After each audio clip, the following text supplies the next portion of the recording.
Viral nga ngayon ang isang video ng mga tsismosa kung saan pinag-uusapan nila ang mga naging ex ng isang sikat na aktres. Ito ay kuha sa bahay ng isa ding sikat na celebrity.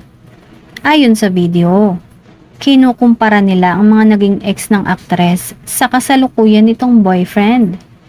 Ang sabi pa ng hindi kilalang boses ay mas mabait daw yung bagong boyfriend ni aktres ngayon kumpara sa dating boyfriend na malakas daw mag-inom at medyo may pagkabastos daw.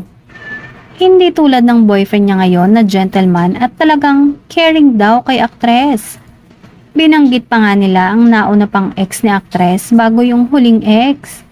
Sino kaya ang mga taong ito?